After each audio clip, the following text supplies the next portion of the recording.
अस्सलामुअलैकुम दोस्तों, आप देख रहे हो मेरा YouTube channel M Bilal academy. मेरा नाम है बिलाल और आज के दिन हम क्वेश्चन नंबर 2.18 को सॉल्व करेंगे और आपको ये वीडियो एंड तक देखना होगी। और अगर अभी तक आपने मेरा ये चैनल सब्सक्राइब नहीं किया तो इसको जल्दी से कर लीजिए सब्सक्राइब और बेल आइकन को भी कर लीजिए क्लिक, ताकि मैं नई आने वाले वीडियो का नोटिफिकेशन आपको मिल सके।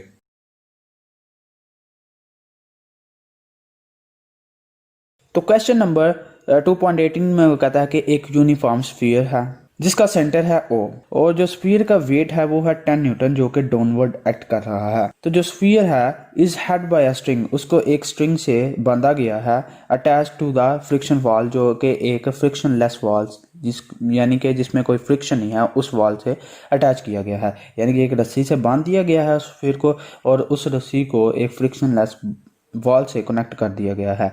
सो डैट जो स्ट्रिंग है वो एंगल बनाती है वॉल के साथ 30 डिग्री का, यानी कि एंगल और स्ट्रिंग के दरमियान का जो एंगल है वो 30 डिग्री का है।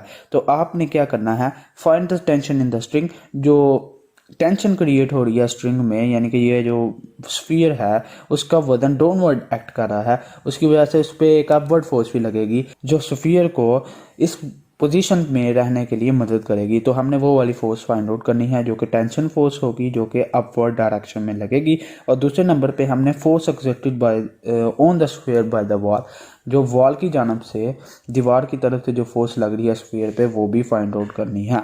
तो इसके लिए हमें मैथमेटिक्स को यूज करना होगा और फर्स्ट कंडीशन ऑफ इक्विलिब्रियम को भी। तो आइए इसको सॉल्व करते हैं। तो इसको सॉल्व करने के लिए ये जो स्ट्रिंग है इसको आप एक्सटेंड कर लीजिए सेंटर तक और वॉल को कंसीडर कर लीजिए कि वो एक सिर्फ लाइन है और एक डॉटेड लाइंस को कंसीडर कीजिए। अब ये एक ट्राइंगल बन रही है, ठीक है, राइट एंगल ट्राइंगल, जिसमें एक एंगल 90 डिग्री का भी है।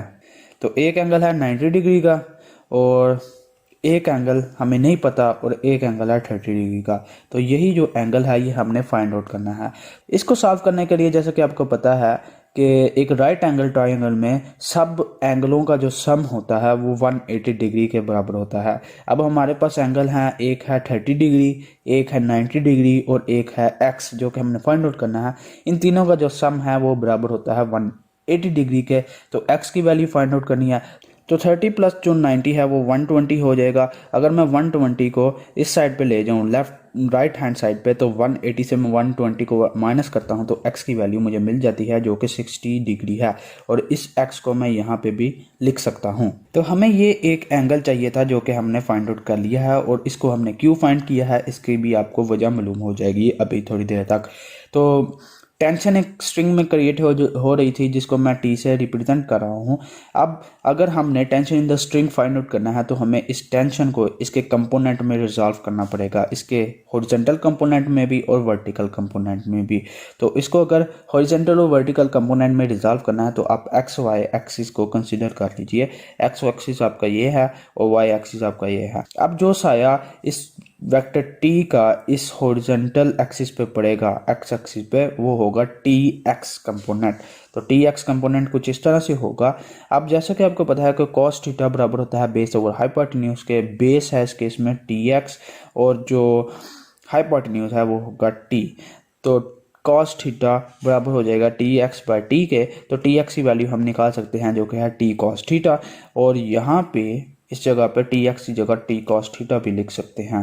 अब इसी वेक्टर टी का एक वाई एक्सिस पे भी साया पड़ रहा है। अगर आप इस जगह से देखें तो यहाँ पे एक साया गिरेगा जिसको टी वाई कहेंगे।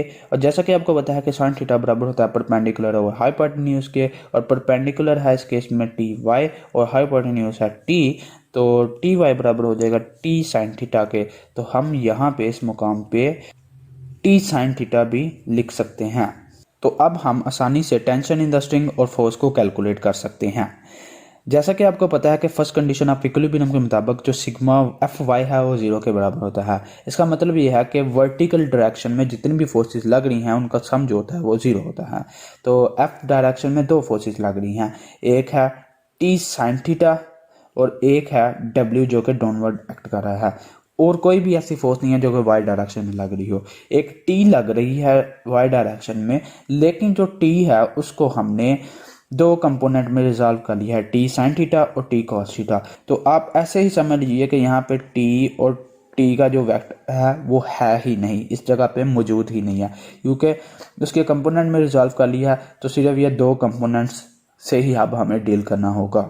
तो दो फोर्सेस लग रही हैं, एक टी साइन थीटा जो अपवर्ड में लग रही है और जो डब्ल्यू है वो डाउनवर्ड में लग रही है, और ये वर्टिकल फोर्सेस हैं। एक है टी साइन थीटा और वो अपवर्ड में है इसलिए इसको मैं पॉजिटिव ले रहा हूँ, और एक है डब्ल्यू जो कि डाउनवर्ड में है इसलिए इसके साथ मैं नेगेटिव लिख रहा हूँ, और ये दोनों बराबर हैं 0 के। तो टी हमने फाइंड आउट करना है इसलिए टी को टी ही लिख रहा हूँ। साइन और थीटा जो है वो हमने कैलकुलेट किया है वो है 60 डिग्री का। वेक्टर का हॉरिजॉन्टल एक्सिस से जो एंगल बनता है वो हमने एंगल यूज़ करना है।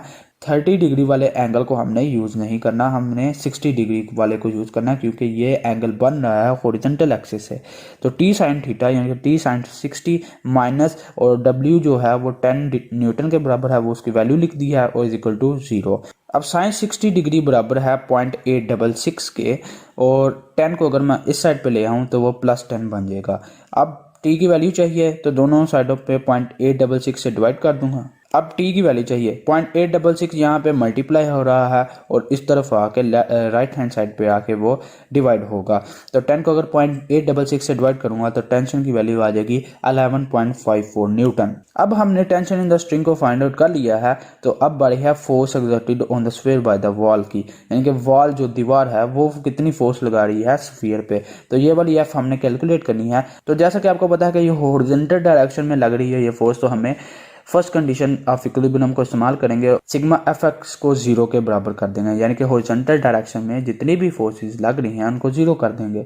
अब हॉरिजॉन्टल डायरेक्शन में दो फोर्सेस लग रही हैं, एक है टी कॉस थीटा और एक है एफ।